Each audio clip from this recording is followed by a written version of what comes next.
राजस्थान चल रहा है सर। बाकी आपकी अनुमति हो तो सर सिद्धार्थ जी प्रेजेंटेशन देंगे सर। में भी बता दें सर स्कूल्स का।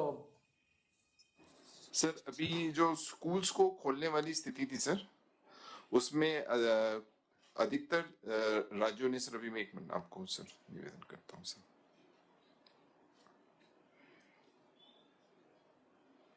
सर अभी जो प्राइमरी सेक्शंस हैं वो सिर्फ बिहार में खोलने की बात चल रही है सर, वो भी इंडिपेंडेंस डे के बाद सर। अपर प्राइमरी स्कूल्स सिर्फ आपके हरियाणा और बिहार में है सर। झारखंड ने 8वीं कक्षा का प्रारंभ किया सर। सेकेंडरी सेक्शंस में बिहार और हरियाणा, झारखंड के साथ मध्य प्रदेश ने प्रारंभ किया है सर। और 10th है सर आपके उड़ीसा ने भी किया है सर, छत्तीसगढ़, हिमाचल ने और पंजाब ने। सीनियर सेकेंडरी बिहार, हरियाणा, झारखंड, मध्य प्रदेश और पंजाब ने। और 12वीं की कक्षाएं ज्यादातर स्टेट्स ने की हैं सर, बिहार, हरियाणा, झारखंड, मध्य प्रदेश, छत्तीसगढ़, उड़ीसा, हिमाचल और पंजाब सर। 2-3 शर्तें हैं सर जो राज्यों ने लगाई हैं सर। एक तो ये लगाया है कि जो पेरेंट्स की कॉन्करेंस होनी चाहिए स्कूल में आने के लिए, हरियाणा ने ये किया है। कोविड प्रोटोकॉल के संदर्भ में उन्होंने सर रखा है। अटेंडेंस को 50% रखा है और 50% अटेंडेंस के जो फॉर्मूला है सर वो स्कूल्स पे छोड़ा है। एक सुझाव जो माना जा रहा है सर कि हमें 1 हफ्ते बच्चों को बुलाना चाहिए और 1 हफ्ते उनको ऑफ दे देना चाहिए। इस तरह से 50% अटेंडेंस भी हो जाएगा और एक 5 दिन की क्लास के बाद जो 9 दिन का गैप आता है उससे एक तरह का जो क्वारंटाइन पीरियड है वो हो जाता है। तो इन सब इश्यूज पे विचार किया जा सकता है सर। इतना ही निवेदन है सर।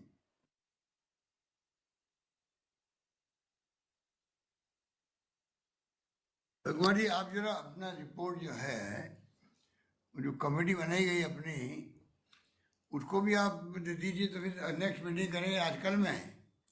आप लोग बैठ के फिर तय कर लीजिए क्या करना आ जाए। जी सर, अभी कटारिया जी से चर्चा हुई थी और उन्होंने कहा था कि आज जब एक्सपर्ट्स के डॉक्टर्स के व्यू ले लेंगे उसके बाद उसकी मीटिंग कर लेंगे सर। अभी मेरी जस्ट बात हुई थी कटारिया जी से सर। जी सर। एक बार कमेटी जो बना दिए तो कमेटी फैसला करे। जी सर। बेटर वो रहेगा, ठीक है सर। सिद्धार्थ सर नमस्कार सर। सर आपकी अनुमति से सर कोविड की वर्तमान स्थिति और वैक्सीनेशन के ऊपर जो प्रेजेंटेशन है सर, मैं उसके अंदर मुख्य बिंदु रेज करना चाहूँगा। राजेश जी एक बार प्रेजेंटेशन चालू कर देंगे। Next slide please. सर ये जो स्लाइड जिसमें राजस्थान और भारत के फिगर्स का कंपैरिजन है सर, तो 2 मुख्य बिंदु इसमें जो देखने वाले हैं सर कि जो रिकवरी परसेंटेज है राजस्थान का वो आज की तारीख में 99.04% है, जो कि बहुत ही अच्छा है सर। और इसी के साथ सर अगर आप देखेंगे इसका नीचे वाली रो सर, जो एक्टिव केसेस है, एक्टिव केसेस 223 रह गए हैं सर, यानी कि 0.02%, जो पिछले 1 साल में सबसे अच्छी पोजीशन पे चल रहा है सर ये, अगर आप एक्टिव केसेस की पोजीशन देखेंगे सर।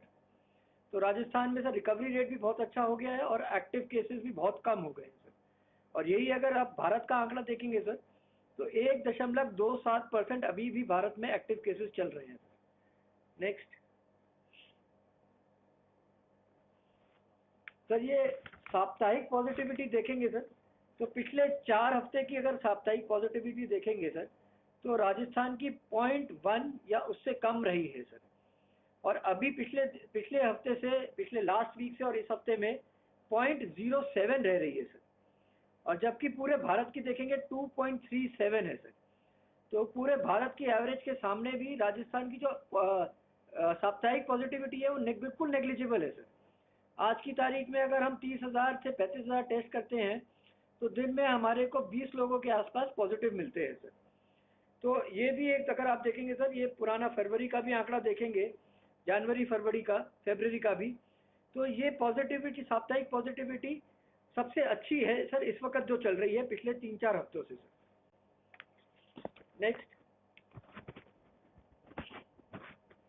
सर, ये डेली पॉजिटिव केसेस का पिछले 1 महीने का चार्ट है सर। इसमें अगर हम देखेंगे सर तो पिछले लगभग 32 दिनों के अंदर 20 दिनों में सर पिछले 13 दिनों के अंदर 9 दिन 9 दिन में हमारे 20 या 20 से कम पॉजिटिव आए हैं। बस एक दिन बीच में 2 दिन पहले 40 आ गया था आंकड़ा, लेकिन अदरवाइज सर हमारा स्टेबल 20 के आसपास चल रहा है सर। सिद्धार्थ, एक बात बताओ, सर ये जो आपका 6 जुलाई को 47, फिर 51, 69 करते करते अब अपन 40 और 20 पे आ गए हैं। तो ये जो पॉजिटिव केसेस आए हैं, तो आउट ऑफ कितने आपने टेस्ट करो, टेस्ट की संख्या कम ज़्यादा की है वो सेम है इसके लिए? सर टेस्ट की संख्या वीक में थोड़ी सी ऊपर नीचे होती है, बहुत ज़्यादा फर्क नहीं पड़ता। लेकिन अगर इससे पिछली वाली स्लाइड देखेंगे, एक बार राजेश जी पिछली वाली स्लाइड ले जाएंगे सर। ये वाली स्लाइड देखेंगे जो साप्ताहिक पॉजिटिविटी दिखाता है, उसके अंदर टेस्ट डिनोमिनेटर के रूप में आता है, यानी वो फैक्टर इन होता है। उसको भी अगर हम पिछली 4 हफ्ते की देखेंगे तो 0.11, 0.1, 0.7, 0.07 और 0.07, यानी कि पिछले 2 हफ्ते के मुकाबले में एक्चुअली में हमारी पॉजिटिविटी की और गिरी है सर। 0.07 तो सर बिल्कुल ना के बराबर पॉजिटिविटी है। जैसे मैंने सर निवेदन किया था सर, 30,000 से 35,000 हम टेस्ट करते हैं आजकल, उसके अंदर हमारे 20 के आसपास लोग पॉजिटिव आ रहे हैं मात्र। 30 से 35,000 में 20 केसेस हैं। ठीक है। नेक्स्ट सर, ये डेथ का डेटा है सर, जो हमारे यहाँ पे पिछले 1 महीने से डेली डेथ हो रही है। इसमें देखेंगे अगर हम स्लाइड सर, तो पिछले 32 दिनों में, जिसका डेटा इस स्लाइड में दे रखा है, 32 दिनों में से 22 दिनों में राजस्थान में 0 डेथ आई है सर। और जो पिछले पूरे 32 दिनों में मैक्सिमम डेथ आई है एक दिन के अंदर, वो 2 आई है सर। 3 दिन 2 आई हैं और 32 में से 22 दिन 0 डेथ आई है। ठीक है सर, एक्टिव केसेस भी हमारे अब स्टेबल हो गए हैं सर, 200 के आसपास, 200 से 250 के बीच में ऊपर नीचे होते रहते हैं, लेकिन अब स्टेबल हो गए हैं, क्योंकि रोज हमारे लगभग 20 के आसपास 18, 17, 18, 20 लोग आ रहे हैं, तो हमारे बहुत स्टेबल हो गए हैं सर एक्टिव केसेस भी। नेक्स्ट सर, इस ग्राफ के अंदर सर जिले वाइज हमने पिछले 4 हफ्ते की साप्ताहिक पॉजिटिविटी दिखाई है। तो इस पे 33 जिलों की जो साप्ताहिक पॉजिटिविटी है सर, इसके अंदर सर अगर हम देखेंगे तो हाईएस्ट जो हमारी है, जिले वाइज भी अगर हम देखेंगे, हाईएस्ट पॉजिटिविटी लास्ट वीक की वो पाली की रही है, वो है 0.46। यानी कि कोई भी ऐसा जिला नहीं है सर हमारे यहाँ पे जहाँ पे हम अगर 100 टेस्ट कराएं तो उसमें से एक व्यक्ति भी पूरा पॉजिटिव आए। 200 टेस्ट कराते हैं वहाँ पे अगर हम पाली में, तो एक व्यक्ति पॉजिटिव आता है। तो ये पोजीशन चल रही है सर पॉजिटिविटी की। और अगर डिटेल में देखेंगे सर, तो लगभग 14 जिले ऐसे हैं जिनकी 0 पॉजिटिविटी है, साप्ताहिक पॉजिटिविटी भी 0 है, मतलब पूरे हफ्ते के अंदर उनके वहाँ पर एक भी केस नहीं आया है। नेक्स्ट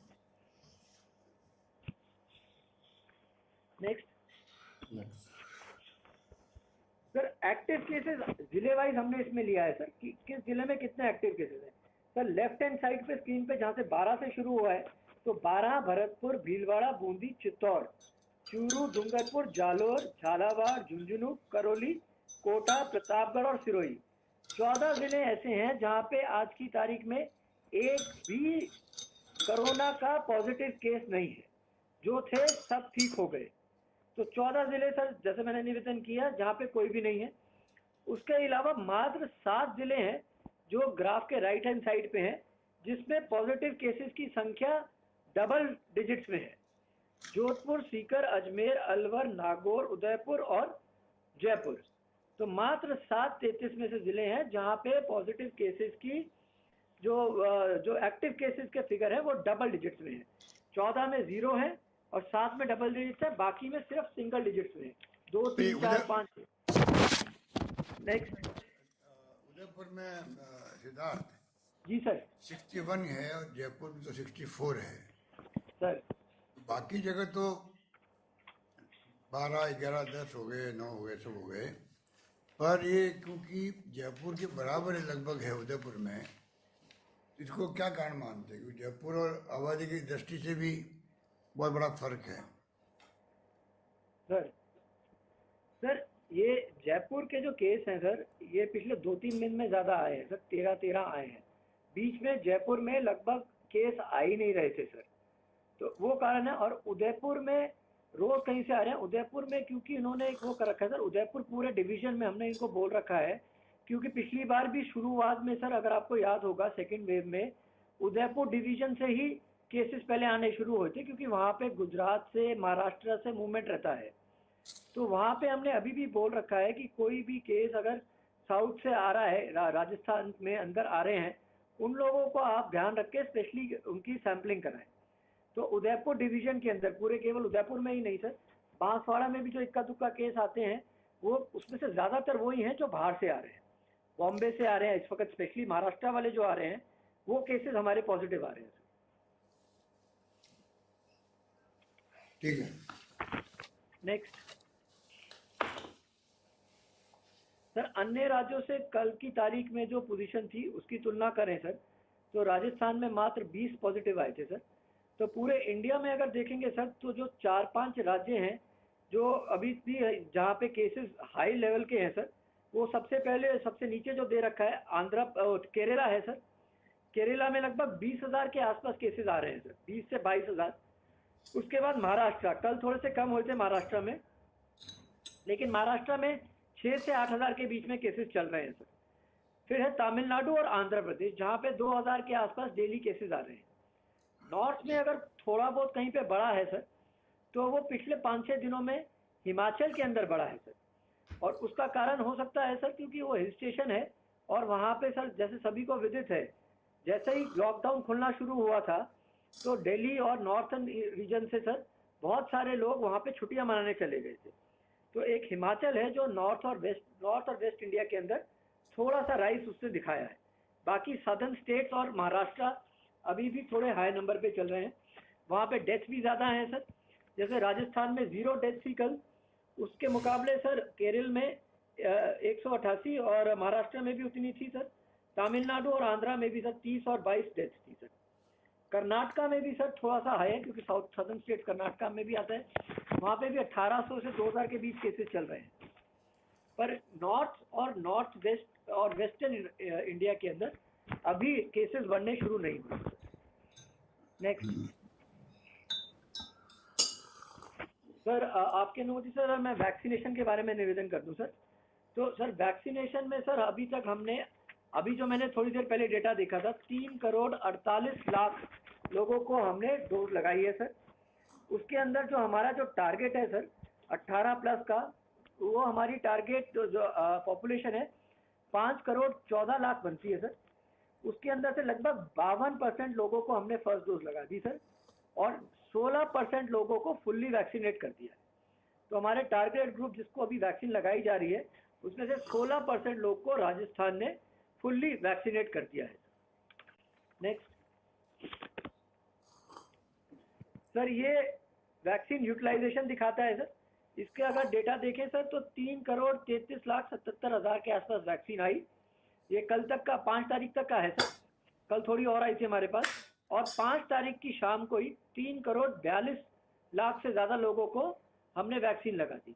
यानी कि हम, जैसे सर आप बार बार कह चुके हैं सर, हम एडिशनल डोज लगा रहे हैं और वैक्सीन वेस्टेज हमारा नेगेटिव में जा रहा है।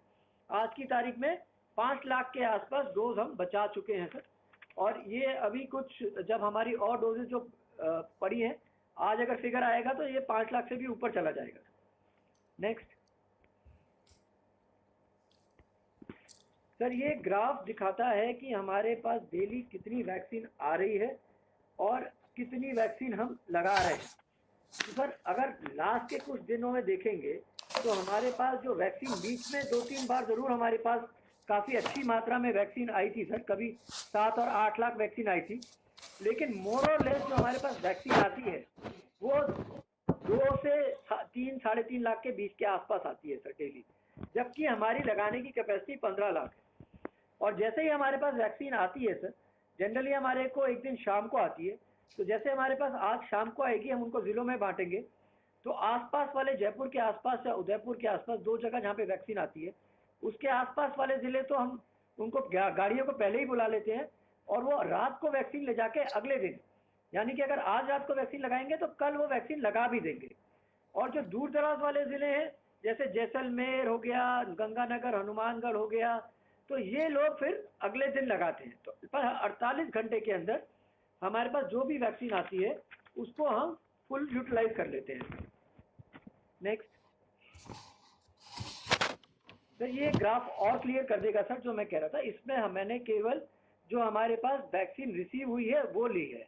तो सर अगर आप पिछले हमारे 6 दिन देखेंगे तो कल हमारे पास आई सर 3,26,000, उससे पहले आई सर लगभग 2,90,000, उससे पहले आई 52,000, उससे पहले आई 3,32,000, उससे पहले आई 1,83,000, उससे पहले आई 2,10,000। अब एक दिन में इतनी ही मात्रा में वैक्सीन आती है सर, तो एक ज़िले के हिस्से के अंदर सर ऑन एन एवरेज एक दिन के अंदर अगर बड़ा ज़िला होता है तो उसको 25,000 के आसपास मिल जाती है, 20 से 25,000, और छोटा ज़िला होता है तो उसको 8-9 हज़ार से लेके 15,000 तक मिलती है सर। तो वैक्सीन की जो सप्लाई है सर वो हमारे को थोड़ी जितनी हमारी कैपेसिटी है, जैसे हमारी 15 लाख एक दिन में लगाने की कैपेसिटी है, उसके मुकाबले सर हमारे को 1/5 के आसपास ही वैक्सीन ऑन एन एवरेज मिल पा रही है सर। नेक्स्ट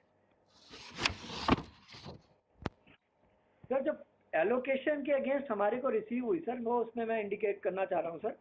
जुलाई के अंदर शुरू में जब हमारे को गवर्नमेंट ऑफ इंडिया ने कहा था कि 48,90,000 के आसपास जो राज्य सरकार को जो फ्री में वैक्सीन लगती है वो उपलब्ध कराई जाएगी, लेकिन हमारी स्पीड अच्छी थी सर। हमारे पास जैसे ही वैक्सीन आती थी, जैसा मैंने बताया, उसको हम तुरंत ही यूज़ कर लेते थे। और राजस्थान के अंदर सर एक अच्छी बात ये भी है कि वैक्सीन हेजिटेंसी ना के बराबर है। सब जगह लोगों की डिमांड ज़्यादा है, सप्लाई हमारी कम हो पा रही है, तो जैसे ही हम यूज़ कर लेते थे हम और मांग लेते थे। तो ये करते करते 48,90,000 के अगेंस्ट हमारे को 77 लाख वैक्सीन हम गवर्नमेंट ऑफ इंडिया से हम राज्य सरकार के लिए, यानी कि जो फ्री में लगाई जाती है वैक्सीन, वो लेने में सफल रहे। यानी कि जितना हमारे को एलोकेशन दिया था उसका 157%। इस वक्त भी सर गवर्नमेंट ऑफ इंडिया ने हमारे को 53 लाख का इंडिकेशन दिया है जो राज्य सरकार को अगस्त के अंदर वैक्सीन उपलब्ध कराएंगे। उसमें से सर हमारे पास कल तक लगभग 14 लाख वैक्सीन आ गई, यानी कि 26% आ गई। ये भी सर इसका एक मुख्य कारण यही रहा है कि हमारे पास जो वैक्सीन आई हमने लगा ली और डिमांड करी और फिर वहाँ से और आई है। क्योंकि अगली स्लाइड में जो आप शेड्यूल देखेंगे सर, राजेश जी अगली स्लाइड में जाएंगे, तो शेड्यूल अगर देखेंगे सर तो अगस्त के लिए जो गवर्नमेंट ऑफ इंडिया ने शेड्यूल दिया था हमारे को, उसमें 1 अगस्त से लेके 6 अगस्त तक कोई भी वैक्सीन शेड्यूल नहीं थी। लेकिन क्योंकि हमने लगा के ख़त्म कर दी थी और 1 तारीख को जो आई, 2 को आई, फिर उसको लगा के ख़त्म कर दी, तो वो रोज़ फिर हमारे को अब वैक्सीन वहाँ से आ रही है। हालांकि 2 से 3 लाख ही आ रही है। तो ये आगे का शेड्यूल है सर। तो जो हमारे को उन्होंने वैक्सीन देने का जो इस वक्त इंडिकेट करा है अगस्त में कब देंगे। 7 तारीख को जैसे 2,67,000 आने की संभावना है सर। आज कुछ आने की संभावना है लगभग 3 लाख के आसपास जो हमारे को इंडिकेशन मिला है। वो रात को हमने गाड़ियाँ बुला ली हैं सर, रात को उसको भी हम बांट देंगे। सर दिक्कत हमारे को ये आती है सर, जैसे हमारे पास रोज़ 3-3 लाख आती है तो हमारी गाड़ी रोज़ जाती है, ज़िलों से रोज़ आती है, तो वो भी समस्या रहती है। और ज़िलों को भी अब आगे CHC PHC तक फिर रोज़ भिजवानी पड़ती है। और थोड़ा सा उसमें ये भी रहता है सर, 2-2 लाख रोज़ आती है तो पब्लिक को भी हम बहुत पहले से नहीं बता पाते कि कल हम आप पे लगा पाएंगे कि नहीं लगा पाएंगे। तो ये थोड़ी बहुत समस्याएं सर हम फेस कर रहे हैं सर वैक्सीनेशन के अंदर। नेक्स्ट सर, इस स्लाइड में मैंने दिखाने की कोशिश की है सर कि जो वैक्सीन हमारे को 1 मई के बाद जब 18 साल से अधिक आयु वर्ग वाले को गवर्नमेंट ऑफ इंडिया ने वैक्सीन देनी शुरू करी, उसमें से 98% गवर्नमेंट सेक्टर में लगी है, प्राइवेट के अंदर 2% से भी कम लगी है।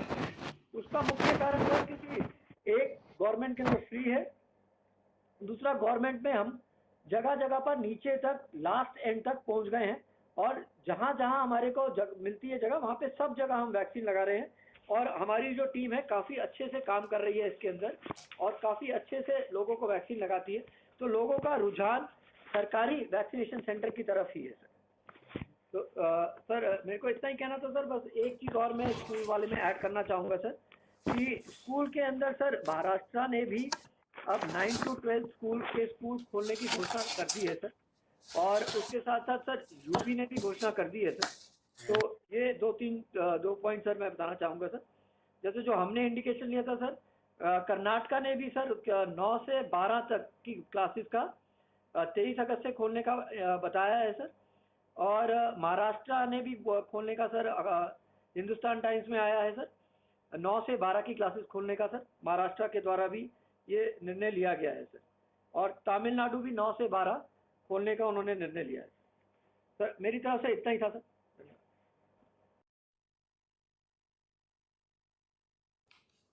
ये बताओ सिद्धार्थ, ये प्राइवेट सेक्टर जो है वहाँ पे ये जो बहुत कम वैक्सीनेशन हो पा रहा है, इसका क्या कारण माने हम लोग? सर इसके 2-3 कारण है सर। एक तो मैंने आपको सर पहले निवेदन किया कि राजस्थान के अंदर सरकारी अस्पतालों के अंदर बहुत ही अच्छे व्यवस्थित तरीके से वैक्सीनेशन हो रही है, और व्यक्ति जब आता है उसको बहुत देर वेट नहीं करनी पड़ती है, आता है उसकी रजिस्ट्रेशन कर लेते हैं हम, तुरंत ही वैक्सीन लगा देते हैं। दूसरा कारण सर ये भी है कि कॉस्ट का डिफरेंस है सर। सरकार में ऑब्वियसली फ्री है, और प्राइवेट के अंदर जैसे जो कोविशील्ड है वो भी 700 रुपये से ऊपर में है। तो अगर एक परिवार में 4 लोग हैं और चारों को 2 डोज लगनी है, यानी कि 8 डोज हो गई एक परिवार में, और हम 700 रुपये 750 रुपये अगर एवरेज माने ये आपने ये बता दिया, वो तो आप पिछली बार बता दिया। तो मेरा मतलब है जो जो जो प्राइवेट हॉस्पिटल जाते हैं, जहाँ 2 लाख का बिल बनता है, 4 लाख का बनता है, 5 लाख का बनता है, वहाँ वो लोग जाते हैं जो लाखों रुपए के बिल जमा करने के लिए कैपेसिटी रखते हैं। तो और वो अस्पताल भरे पड़े रहते हैं सभी प्राइवेट वाले। तो वैक्सीन को लेके जो यहाँ 1000 लोगों की 500 लाइन में खड़े होना मंजूर कर लेते हैं, वहाँ नहीं जा रहे। तो इसका मतलब, मैं तो पहले भी मैंने कहा शायद ये हो सकता है कि जो क्रेडिबिलिटी जो एक वैक्सीन की खुद की डिस्प्यूट में आ गई थी कि पता नहीं वैक्सीन नकली है असली है, जैसे वो महाराष्ट्र में हुआ या वेस्ट बंगाल में, कलकत्ता में हो गया। तो ये जो स्थिति है, क्या ये कारण हो सकता है? क्या आपने पता करवाया? पिछली बार आपने कहा था कि अमाउंट की बात। और सर बिल्कुल सर, ये भी एक कारण है सर, क्योंकि बंगाल के अंदर ऐसा हुआ है सर केस में, और एक अन्य राज्य में भी हुआ है, और राजस्थान में सर जो गवर्नमेंट में लगती है वो सबको पता है सर। क्योंकि जैसे सर हमने, अगर आपको याद होगा सर, सेकेंड वेव के अंदर भी सर जो दवाइयाँ भी थी सर वो हम सरकार से रेमडेसिविर भी दे रहे थे, तो उसकी भी क्रेडिबिलिटी थी। अदरवाइज बाहर से प्राइवेट से लेने से लोग डरते भी थे कि वो सही आएगी कि नहीं आएगी, लेकिन जो RMSCL और कलेक्टर्स के माध्यम से भिजवाई उसके अंदर भी बहुत अच्छा रिजल्ट आया था सर। तो जो राजस्थान के अंदर सर सरकारी अस्पतालों में व्यवस्थाएं की गई हैं और उसकी जो क्रेडिबिलिटी है, और ये बात सही है सर, अगर प्राइवेट में नकली जो निकल के आई वेस्ट बंगाल में, उससे लोगों में काफ़ी इफेक्ट तो आया ही है सर।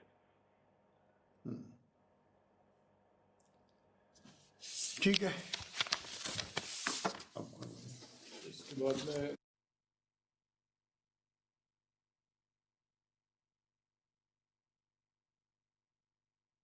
डॉक्टर वीरेंद्र सिंह जी,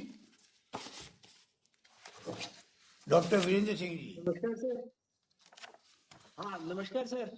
नमस्कार सर, एक तो ये बहुत अच्छी बात है कि अपने स्टेट के अंदर जो कोरोना के केसेस बिल्कुल नगण्य की तरफ बढ़ रहे हैं।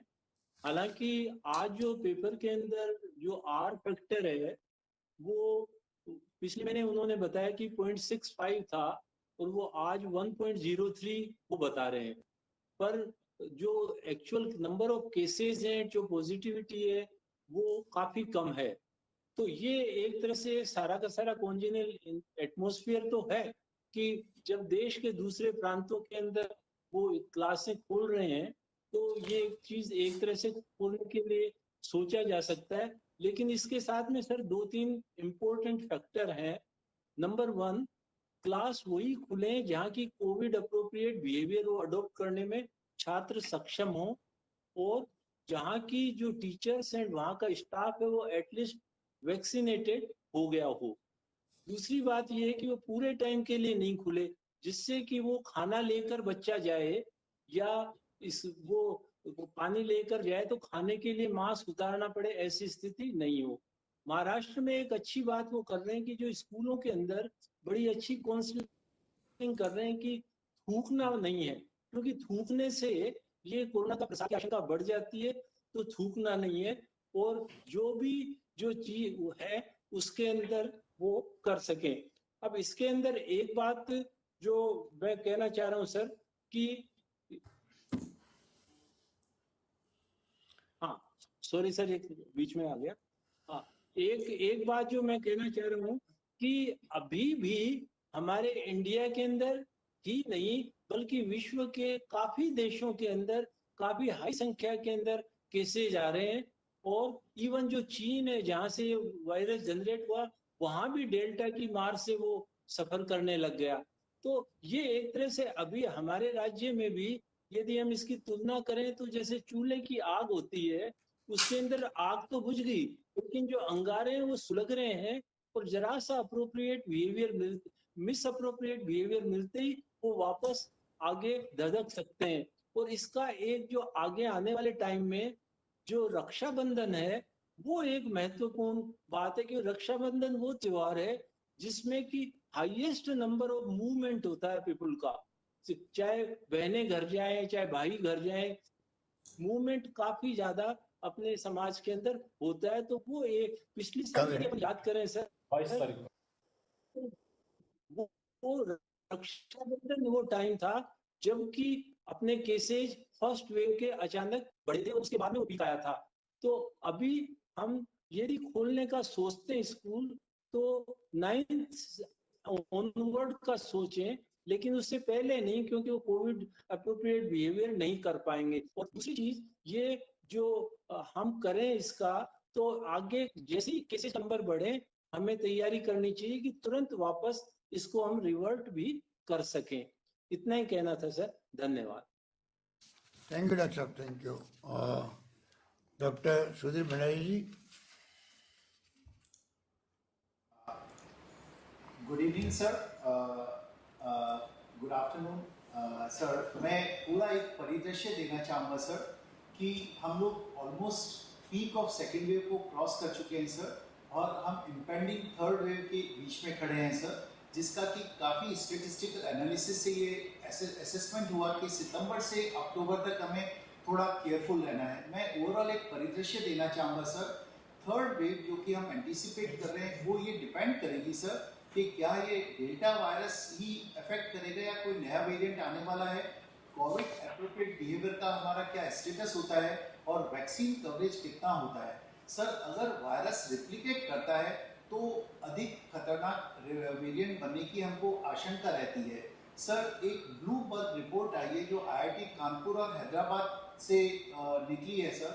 उन्होंने ये प्रेडिक्ट किया है सर कि हमको अगस्त से लेके अक्टूबर तक थर्ड वेव और आने वाले केसेस के सर्च के लिए केयरफुल रहना पड़ेगा सर। इस स्प्रेड ऑफ द केसेस के अंदर सर पूरा R फैक्टर का एक बहुत बड़ा रोल है।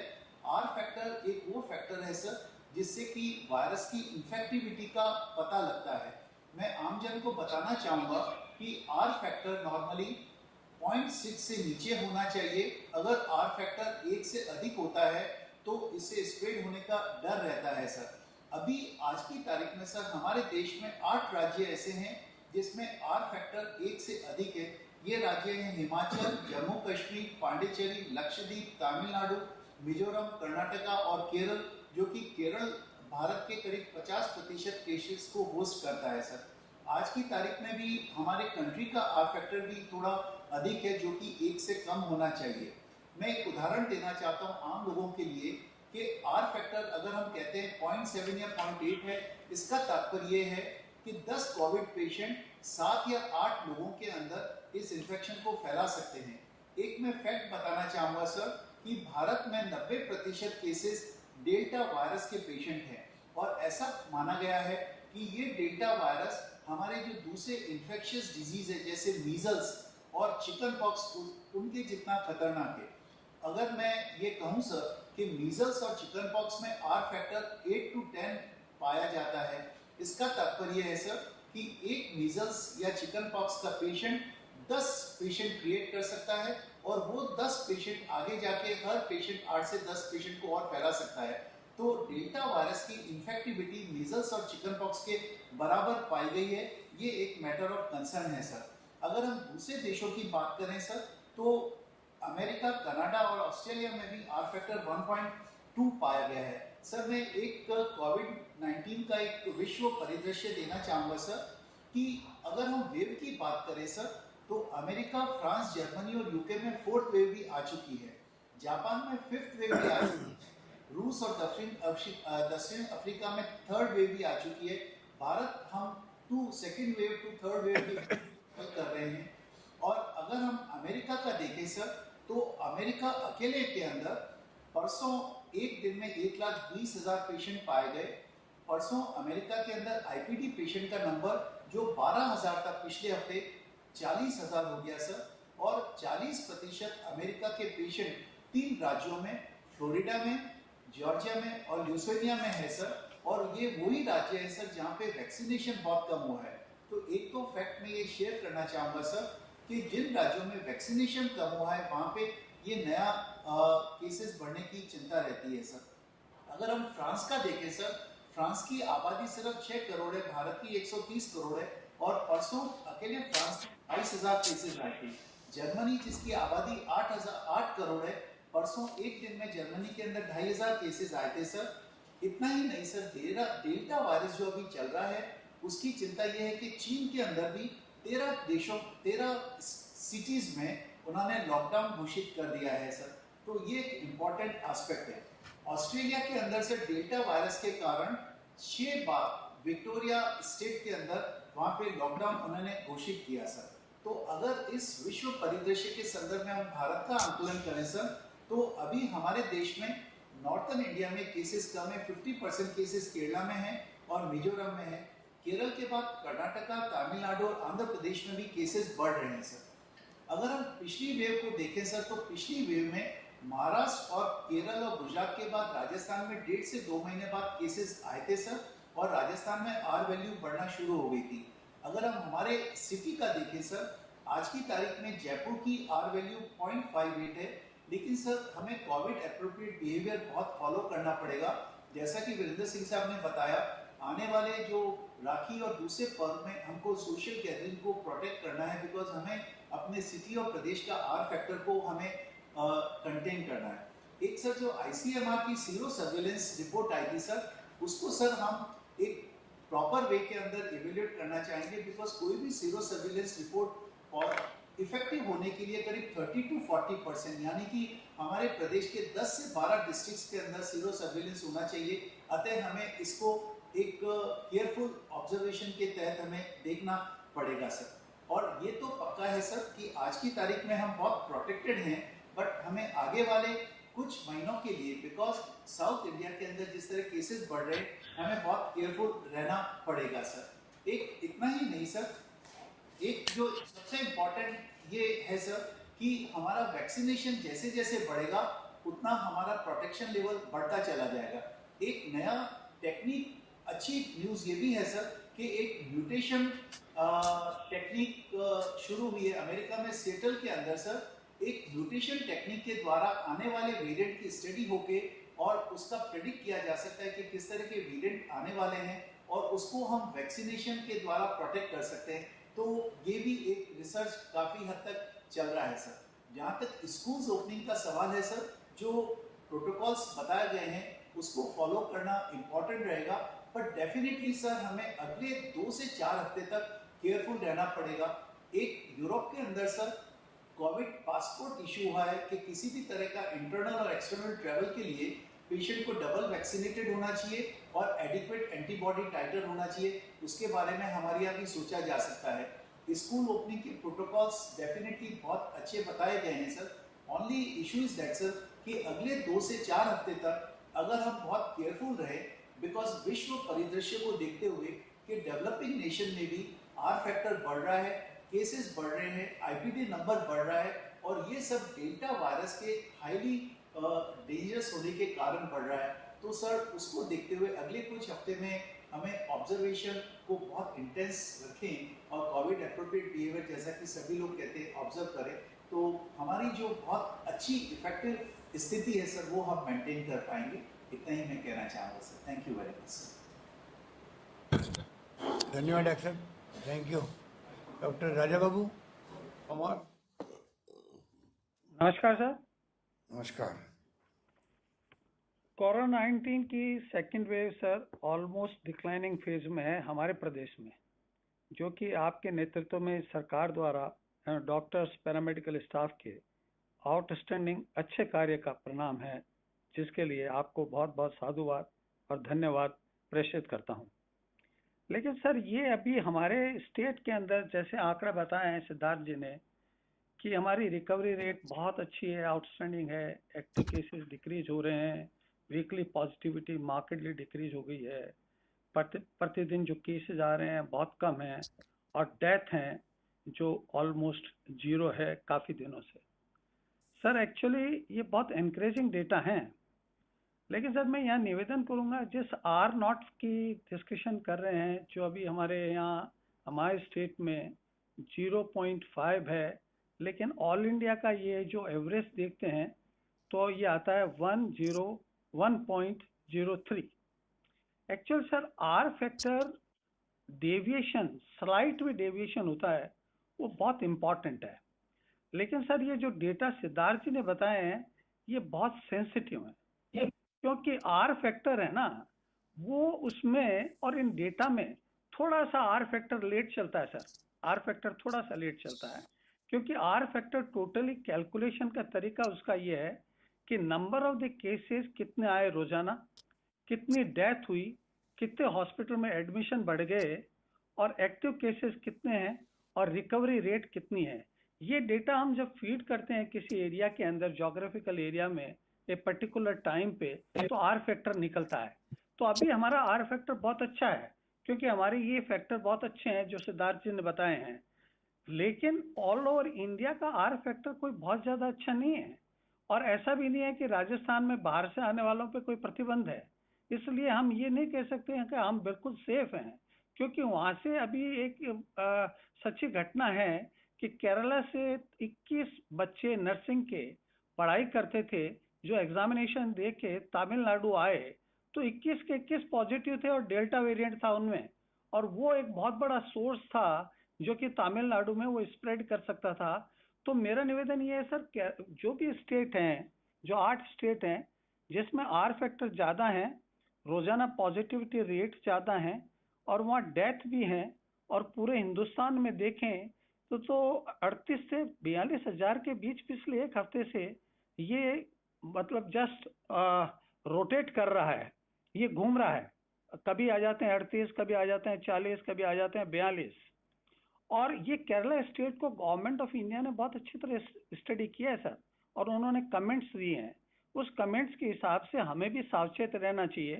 केरला में उन्होंने कमेंट किया है सर, गवर्नमेंट ऑफ इंडिया की रिपोर्ट है कि वहाँ की सर्विलेंस कमजोर पड़ गई थी, वो ध्यान रखना उन्होंने कम कर दिया था, और दूसरा उन्होंने टेस्टिंग कम कर दी, ट्रेसिंग, क्वारंटीन, होम आइसोलेशन और माइक्रो कंटेनमेंट पे उनके सरकार द्वारा काफी शिथिल हो गए थे वो।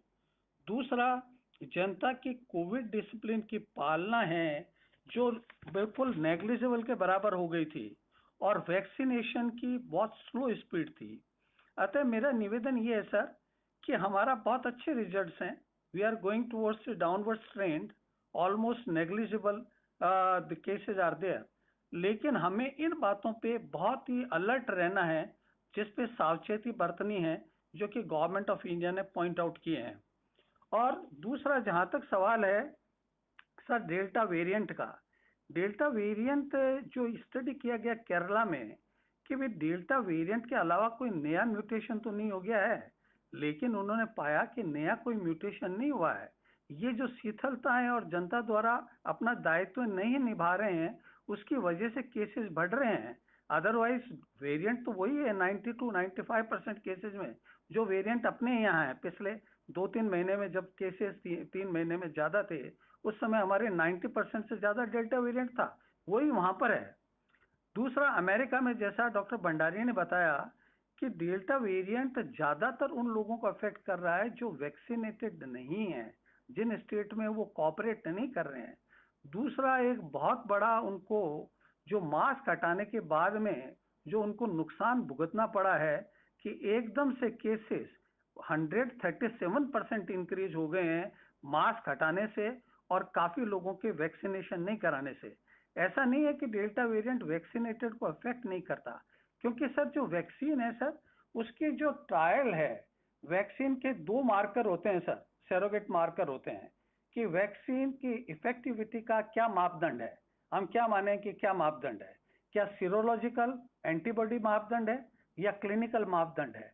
सर हमारे वैक्सीन ट्रायल जितने भी हैं उसका मापदंड क्लिनिकल है, सीरोलॉजिकल नहीं है। क्लिनिकल का मतलब ये है कि प्राइमरी एंड पॉइंट जो है वो ये है कि सीवियर केसेस और सीरियस केसेस कितने हुए उसके बाद में, वैक्सीनेशन के बाद में, और डेथ कितनी हुई। तो हम इस मापदंड को मान के चलते हैं, न कि ऐसे कि एंटीबॉडी कितनी राइज हुई, क्या हुई। उसके टाइटर से वो सेकेंडरी एंड पॉइंट है, first and point clinical marker है। दूसरा, जहां तक सवाल है सर स्कूल खोलने का काफी स्टेट्स हैं जो बहुत सोच रहे हैं, क्योंकि ये बहुत सेंसिटिव मैटर है और डिबेटेबल इश्यू है। पूरे कंट्री के लिए कोई यूनिफॉर्म गाइडलाइंस नहीं है। जैसा कि आपने भी अभी फोन पे बातचीत करके गवर्नमेंट ऑफ इंडिया से आपकी बात हुई है, शायद जैसा कि टीवी में था, कि आपने भी कहा है, सजेस्ट किया है कि एक यूनिफॉर्म गाइडलाइंस होनी चाहिए। वो बिल्कुल उचित है सर पूरी कंट्री के लिए, ताकि कोई कंट्रोवर्शियल इश्यू नहीं रहे, क्योंकि बच्चों का स्कूल जाना एक बहुत ही सेंसिटिव इश्यू है। काफी स्टेट जैसे पंजाब, आंध्र प्रदेश, मध्य प्रदेश, महाराष्ट्र, यूपी, दिल्ली, कई स्टेट हैं जो कि खोलने का प्लान बना रहे हैं या बनाया है। ज्यादातर अभी तक लोगों ने 9 से 12 क्लास तक के छात्रों को स्कूल खोलने का निर्णय लिया है, जिसके अनुसार ये है कि 9 से 12 क्लास के छात्र कोविड डिसिप्लिन की अच्छी तरह पालना कर सकते हैं और कोई तकलीफ होने पर इमीडिएट कम्युनिकेट कर सकते हैं ताकि उनको बचाया जा सके। लेकिन कुछ सावधानियों के साथ उन्होंने सजेस्ट किया है, जिसमें उन्होंने लिखा है कि जितना पॉसिबल हो ज्यादा से ज्यादा टीचर्स एवं स्कूल के सबऑर्डिनेट स्टाफ को शीघ्रता से वैक्सीनेट करना चाहिए। सेकंड लिखा है उन्होंने, school step by step staggering fashion में एक प्रक्रिया के तहत खोलना चाहिए, न कि सारे स्कूल एक साथ खोल दिए जाएं। तीसरा, मास्क, सोशल डिस्टेंस एवं हाइजीन की पालना सुनिश्चित करनी चाहिए। चौथा है, शुरू में स्कूल आना ऑप्शनल रखा जाए, जो अभिभावक भेजना चाहे वो स्कूल भेजें, अदरवाइज ऑनलाइन ऑफलाइन दोनों सिस्टम से पढ़ाई जारी रखी जाए। शुरू में 30 से 50% छात्रों को मास्क लगाकर वेल वेंटिलेटेड रूम में या आउटडोर क्लासेस लगाकर शुरू किया जाए। अटेंडेंस कंपल्सरी नहीं की जाए। माइल्ड सिम्टम होते ही नोटिफाई किया जाए, भले ही वो स्टूडेंट हो या टीचर हो। उम्मीद के अनुसार होपफुली अगर वैक्सीन 12 से 18 के बीच के लोगों के लिए सितंबर में उपलब्ध होता है तो इनको प्रायोरिटी बेसिस पर शीघ्रता से उनको वैक्सीनेट किया जाए। इंडोर गेम्स, इंडोर डाइनिंग, जैसे वीरेंद्र सिंह जी ने बताया, खाना पीना, ये बिल्कुल बंद रखा जाए, इसको अलाउ नहीं किया जाना चाहिए। अतः मैं निवेदन करना चाहूंगा कि prevention is better than cure, और हमें हमेशा पालना की और ध्यान रखना चाहिए और विजिलेंट रखना उचित है। सर्वेलेंस को, टेस्टिंग को, ट्रेसिंग को, क्वारंटीन को, माइक्रो कंटेनमेंट को और थोड़ा सा नंबर इंक्रीज होने को ध्यान रखना चाहिए। साथ में हमें बिल्कुल ऑब्जर्वेंट होना चाहिए जीनोमिक सीक्वेंसिंग के लिए, जो आपके तत्वाधान में आपके डायरेक्शन के हिसाब से किया जा रहा है। और अंत में मैं ये निवेदन करना चाहूंगा कि सर, जैसा कि मैंने कहा, prevention is better than cure. Covid discipline की पालना करना एवं करवाना अत्यंत आवश्यक है। वैक्सीनेशन जितना संभव हो और जितना अतिशीघ्र हो, ज्यादा से ज्यादा लोगों को करवाना चाहिए। नमस्कार सर। धन्यवाद आपका, बहुत धन्यवाद। अब मैं, हमारे 2-3 डॉक्टर साहब और बैठे हुए हैं, मैं उनसे रिक्वेस्ट करूंगा, सबसे पहले डॉक्टर ML गुप्ता साहब से।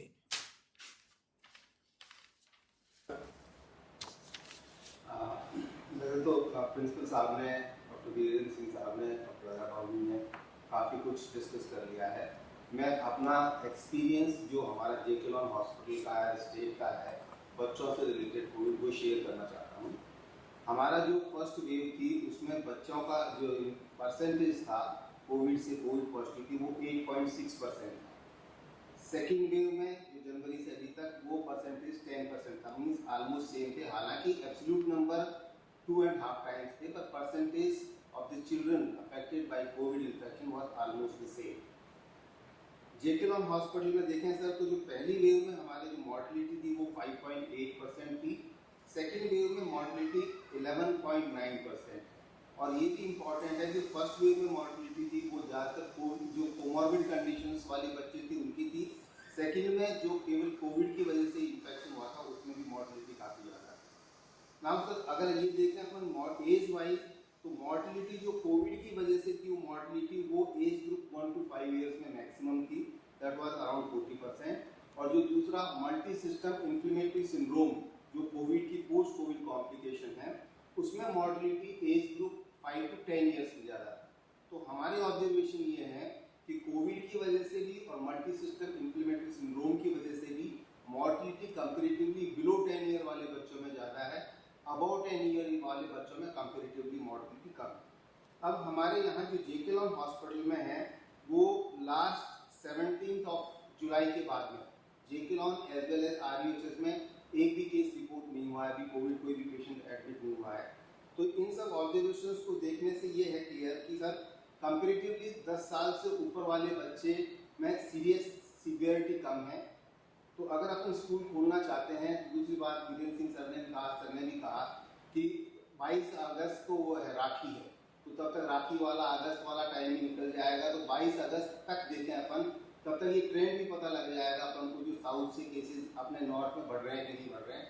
22 अगस्त तक अपन वेट करें क्या ट्रेंड रहता है, उसके बाद we can decide whether to open the school or not. And if you are planning to open the school जैसे कि पहले बताया है तो स्टैगरिंग वे में होना चाहिए।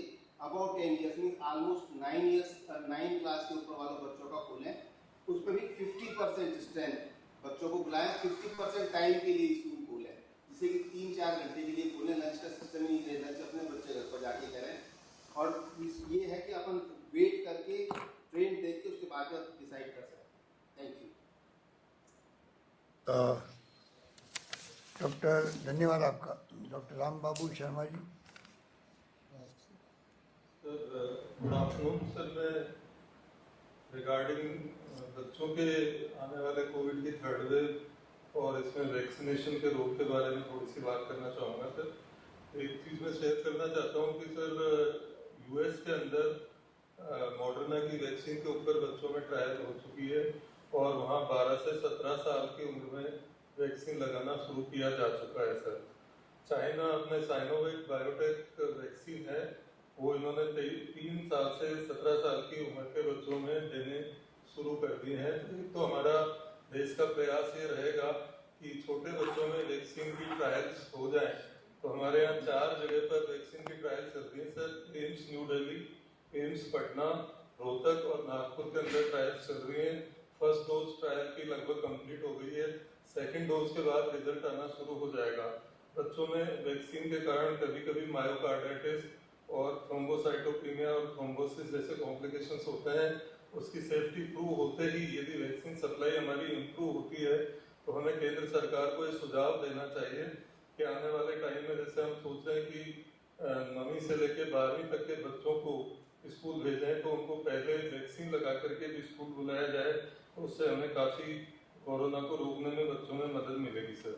दूसरी बात सर, मैं एक अच्छा डेटा ये शेयर करना चाहता हूँ कि ICMR के जो सर्वे के अंदर 29 जुलाई को प्रकाशित हुआ था उसमें हमारे, हालांकि भंडारी सर ने कहा था कि वो थोड़ा सा लिमिटेड एरिया की जगह एक्सटेंसिव डिस्ट्रिक्ट्स में होना चाहिए था, पर हमारी MP के बाद जो है सीरो पॉजिटिविटी रेट जो है सबसे अच्छी थी राजस्थान की। MP में 79% थी, राजस्थान में 76.2 थी। सर मॉर्टिलिटी के बारे में ये है, ओवरऑल मॉर्टिलिटी की बात कर रहा हूँ सर मैं। ML सर ने तो हॉस्पिटल बेस्ड MIS की मॉर्टिलिटी की बात की थी। ओवरऑल मॉर्टिलिटी के बारे में बच्चों में अच्छी चीज ये है कि फर्स्ट वेव के अंदर 0.6% टोटल पॉपुलेशन में मॉर्टिलिटी रेट थी, जबकि बच्चों में इसका करीब 1/6 0.1% ही नोट की गई थी। सेकेंड वेव के अंदर सर मॉर्टेलिटी ओवरऑल 0.2% थी, जबकि बच्चों में इसकी 10 गुना कम 1.02% थी सर। बच्चों में कोविड की थर्ड वेव का ज़्यादा दुष्प्रभाव नहीं हो और तेजी से नहीं फैले, इसके लिए मैं कुछ सुझाव ये देना चाहता हूँ कि यदि थोड़ी कम वैक्सीन सप्लाई होती है तो भी उसमें हम थोड़ा प्रायोरिटाइज कर लें सर। हमारे यहाँ already pregnant and lactating mothers का वैक्सीनेशन शुरू हो गया है, तो इनको प्रायोरिटाइज करें कि इन सभी मदर्स को जो है जल्दी से जल्दी वैक्सीन करें। इसी तरह स्कूल टीचर्स के अलावा जो सपोर्ट स्टाफ है, हमारे ऑटो ड्राइवर्स हैं, जो बसेज हैं बच्चे को ले जाती हैं घर से वहाँ तक, उन सभी के ड्राइवर कंडक्टर और सभी स्टाफ को पहले चेक कर लें कि ये सभी ऑटो ड्राइवर और बस कंडक्टर वगैरह वैक्सीनेटेड हों सर। इसी तरह हमें प्रायोरिटी देनी होगी उन पेरेंट्स को जिनके यंग बच्चे हैं, छोटे छोटे बच्चे जिन पेरेंट्स के हैं उनको पहले प्रायोरिटाइज करके वैक्सीनेशन करें। सभी health care worker, frontline workers जिनके यंग चिल्ड्रन हैं उनको, हालांकि ज़्यादातर का वैक्सीनेशन हो गया है फिर भी कुछ छूट गए हैं, उनको थोड़ा सा हमें मोटिवेट करके और इस चीज़ को करें सर। स्कूल जब हम खोलें तो हमारे सर ऑलरेडी एक एग्जिस्टिंग इंफ्रास्ट्रक्चर है स्कूल हेल्थ प्रोग्राम। इस स्कूल हेल्थ प्रोग्राम में डॉक्टर हैं, नर्सेज हैं, ये सब इन्वॉल्व रहती हैं। इनकी मदद लेते हुए हमें कोविड अप्रोप्रिएट बिहेवियर पर डेली सेशंस करवाएं, जिससे बच्चे लगातार सूचित रहें और उसकी पालना करें। इसी तरह सोशल वेलफेयर डिपार्टमेंट के थ्रू आंगनवाड़ीज एवं उनके वर्कर्स को यूज करते हुए बच्चों में कोविड और पेरेंट्स को भी कोविड अप्रोप्रिएट बिहेवियर के बारे में संपूर्ण जानकारी हेल्थ एजुकेशन के रूप में दे दी जाए sir. Thank you so much sir. मैं कह रहा हूँ धन्यवाद डॉक्टर मनीष शर्मा जी। मनीष शर्मा जी सर नमस्कार। सर जेके लॉन हॉस्पिटल के अंदर जो इमरजेंसी और आईसीयू के अंदर हमने काम करा, तो हमारी एक अनपब्लिश स्टडी के हिसाब से जो बच्चे हमारे पास आए, जैसा ML गुप्ता सर ने कहा, ज़्यादातर बच्चे 1 से 5 साल के पीरियड के अंदर आए थे और ये हमने देखा कि उनमें करीब 80% बच्चों के अंदर जो सिम्टोमेटोलॉजी, जो लक्षण थे, वो खांसी, जुकाम, बुखार के साथ आए थे। अब सर इसी बात को अगर आगे लेके जाते हैं तो यही चेंज ऑफ सीजन है, यही वायरल का सीजन है, तो ज़्यादातर पेरेंट्स अभी भी यही समझते हैं कि ये जो खांसी, जुकाम, बुखार हो रहा है ये कोरोना नहीं है, ये कोई नॉर्मल खांसी, जुकाम, बुखार हो रहा है। और इसके कारण उनके अंदर एक तरीके से सर शिथिलता आ गई है और इन्वेस्टिगेशंस कराने के अंदर पेरेंट्स खुद ही मना कर देते हैं। तो सर ये जो शिथिलता आ रही है, क्योंकि जब हमने सेकेंड वेव को फेस करा था उस समय भी यही हुआ था कि पेरेंट्स इन्वेस्टिगेशंस के लिए हाँ ही नहीं करते थे और फिर वो अनडायग्नोस्ड पेशेंट ठीक होकर चले जाते थे, क्योंकि बच्चों में मॉर्टेलिटी नहीं है। और उसका नतीजा ये हुआ कि हमारे पास MISC के काफ़ी सारे पेशेंट आए जो कि कोरोना से भी ज़्यादा गंभीर कॉम्प्लिकेशन था। कोरोना से फिर भी बच्चे ठीक हो जाते थे, लेकिन MISC के अंदर करीब 12.5% की हमारी मृत्यु दर निकल के आई थी जेके लॉन के अंदर जो बच्चे भर्ती हुए थे। तो सर ये किसी भी तरीके से पेरेंट्स को खांसी, जुकाम, बुखार, कुछ केसेस 20% केसेस के अंदर उल्टी दस्त करके भी आए थे, 1-2 को दिमागी बुखार भी हुआ था। तो ये जो पेरेंट्स इन्वेस्टिगेशंस कराने के लिए मना करते हैं उनको हमेशा मोटिवेट करके रखना पड़ेगा IEC के माध्यम से या कैसे भी, कि खांसी, जुकाम, बुखार होने के ऊपर वो अपने बच्चों की जांच जरूर कराएं। ये तय है कि बच्चों के अंदर मृत्यु दर कम है, लेकिन बच्चों के अंदर MISC का जो इंसिडेंस है वो बड़ों के मुकाबले कहीं गुना ज़्यादा है और वो कोविड से ज़्यादा खतरनाक बीमारी है। अगर हम केरला की बात करें तो सर रीसेंट डाटा केरला में ये कहता है कि जो प्रेजेंट वेव केरला में चल रही है उसमें करीब 14 से 15% बच्चों का इन्वॉल्वमेंट उनको देखने को मिल रहा है। तो इस तरीके से वो आगे अपने डाटा को एक्स्ट्रा प्लॉटेड करते हैं, तो वो कहते हैं कि अगर यही हमारा प्रेजेंटेशन रहा तो करीब 3 से 4 लाख बच्चे केरला के अंदर थर्ड वेव के अंदर इन्फेक्ट हो जाएंगे। तो अगर हम इसको राजस्थान के ऊपर आगे लेके जाते हैं तो उसके अंदर हमारे एसिम्प्टोमेटिक बच्चे, मैं बात कर रहा हूँ एसिम्प्टोमेटिक या जिनको लक्षण है, उनका परसेंटेज काफ़ी हाई हो जाएगा। तो इस बात को हमको IEC के माध्यम से पेरेंट्स को पहुंचाना है कि वो टेस्टिंग के लिए जब भी उनको चिकित्सा कर्मी कहे तो वो उसके लिए मना नहीं करें। सर मुझे इतना ही कहना था, धन्यवाद सर। डॉक्टर अरविंद जी। हाँ जी सर नमस्कार। सर मैं थोड़ा सा जेके लॉन में हमारी जो तैयारियां हैं थर्ड वेव को देखते हुए उसके बारे में प्रकाश डालना चाहता हूं। सर हमारे करीबन 780 बेड्स हैं जेके लॉन हॉस्पिटल में, उनमें से हमने 600 बेड्स रिजर्व कर लिए हैं सर कोविड पेशेंट के लिए, और 200 बेड्स के लिए मिनिमम हमारे को अश्योरेंस मिल रहा है RUHS हॉस्पिटल में हमको दे दिए जाएंगे। अब सर जो हमारे नॉन कोविड पेशेंट होंगे वो हम सेठी कॉलोनी और गंगोरी हॉस्पिटल में ट्रीटमेंट लेंगे सर वो बच्चे। और तैयारियों में सर एक हमारा ऑक्सीजन प्लांट अभी 2-3 दिन पहले शुरू हो गया है और वो 24 घंटे काम कर रहा है। एक ऑक्सीजन प्लांट सर इंस्टॉल हो गया है, खाली इलेक्ट्रिक वर्क बाकी है, तो उसको 7 से 10 दिन में चालू हो जाएगा। वो 150 सिलेंडर पर डे हमको प्रोवाइड करेगा। एक सर हमारा लिक्विड ऑक्सीजन प्लांट है, उसका सिविल वर्क वगैरह सब पूरा हो गया है और वो इंस्टॉल हो जाएगा। उसमें 20,000 लीटर ऑक्सीजन लिक्विड ऑक्सीजन हमारे पास रिजर्व में रखी जा सकेगी। इसके अलावा सर हमारे 20 बेडेड बहुत ही बढ़िया ICU बन के तैयार है और रेडी टू शिफ्ट है। 20 बेडेड HDU भी रेडी टू शिफ्ट है, जल्दी हम उसमें कभी भी शुरू कर सकते हैं। इसके अलावा सर हमारे 100 बेडेड ICU के लिए प्रोसेस चल रहा है और मेरे ख्याल से वो 1-1.5 महीने में वो भी हमारे पास होगी। 80 बेडेड सर हमारी नई NICU, वो भी उसमें करीब 1 से 1.5 महीना लगेगा सर तैयार होने में। एक सर ऑक्सीजन प्लांट अभी हमारे और लगेगा 250 सिलेंडर का, उसकी कार्रवाई पूरी हो गई है, अब वो कंपनी इंस्टॉल करने का काम शुरू करेगी। इसके अलावा सर वेंटिलेटर और मॉनिटर्स भी अंडर प्रोसेस हैं। सर जो हमारे पास इस पूरी प्रक्रिया में करीब 150 बेड ICU के सिर्फ कोविड पेशेंट्स के लिए रिजर्व रहेंगे और करीब 100 न्यूनेटल बेड्स कोविड पेशेंट्स के लिए रिजर्व रहेंगे। सर जो ministry of health and family welfare है, उसकी गाइडलाइंस के हिसाब से regional centre of excellence develop किए जाने चाहिए और district centre of excellence develop किए जाने चाहिए। सर जो जेके लॉन हॉस्पिटल है हमारा, वो रीजनल सेंटर ऑफ एक्सीलेंस के पूरे मापदंड पूरे करता है, तो सर इसको हम रीजनल सेंटर ऑफ एक्सीलेंस बनाना चाहेंगे। और बाकी सर उस हिसाब से हमारी तैयारियां पूरी हैं। जहाँ तक सर सवाल बच्चों के स्कूल जाने का है, सर ये नजर आ रहा है कि सर केरला महाराष्ट्र से ये जो कोविड के केसेस बढ़ने शुरू हो रहे हैं और कभी भी राजस्थान में दस्तक दे सकते हैं। तो सर जितना लेट हो जाए अभी ऑब्जर्वेशन में रखना चाहिए सर, अगस्त तक, उसके बाद डिसीजन लिया जाना चाहिए सर। Thank you sir. जो सर डॉक्टर्स सब कहते हैं बिहेवियर भी।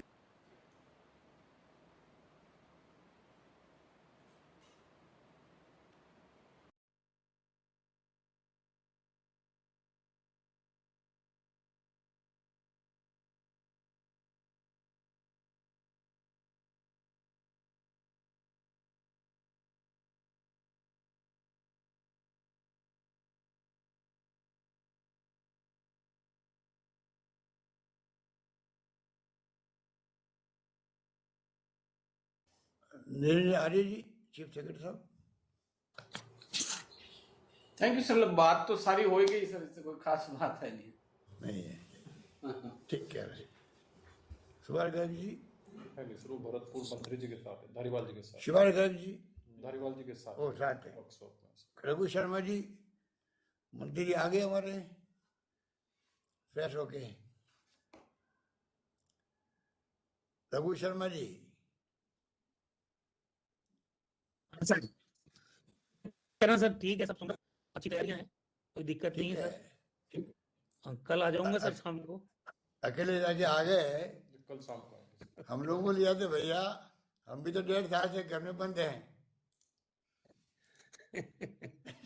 आपकी अनुमति की बिना आप मीटिंग कीजिए जल्दी, कल परसों मीटिंग करके फिर देखिए कब तक करना। कल आ जाऊंगा सर, कल शाम को। कल शाम को आ जाऊंगा सर। नहीं हुई, कल शाम को आएंगे सर। कल शाम को आगे थे, कल शाम को आएंगे सर। आएंगे, अच्छा ओके। तो कल आगे फिर मीटिंग कर लीजिए, परसों मीटिंग कर लीजिए। जी सर, जी सर, जी सर, जी सर। चलो थैंक यू वेरी मच।